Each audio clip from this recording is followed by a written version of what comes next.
बुलढाण्यातून धक्कादायक बातमी आहे। ही बातमी तुम्हाला हादरवूनही टाकेल, कारण बुलढाण्यात टक्कल व्हायरसने थैमान घातलंय। हो, तुम्ही ऐकलं ते बरोबरच आहे, टक्कल व्हायरसच। कारण या आजारामुळे 3 दिवसांमध्ये नागरिकांना टक्कल पडते। बुलढाण्यातल्या बोंडगाव, कालवड आणि हिंगणा या गावात या टक्कल व्हायरसचं थैमान पाहायला मिळतंय। नागरिकांच्या डोक्याला आधी खाज येते, नंतर केस गळतीला सुरुवात होते।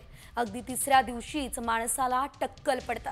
विशेष म्हणजे टक्कल पडणाऱ्यांमध्ये महिलांची संख्याही मोठी आहे, लक्षणीय आहे। शॅम्पू वापरला त्यामुळे लोकांना टक्कल पडत असेल असा दावा काही डॉक्टर्सचा आहे। मात्र महत्त्वाचं म्हणजे शॅम्पू ज्यांनी वापरलेला नाही त्यांचेही केस गळतायत, त्यामुळे एकच खळबळ उडाली आहे।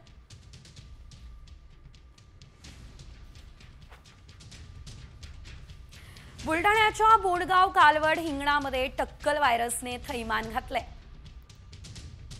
आधी डोक्याला खाज येते, मग केसांची गळती होते आणि तिसऱ्या दिवशी चक्क टक्कल पडतं।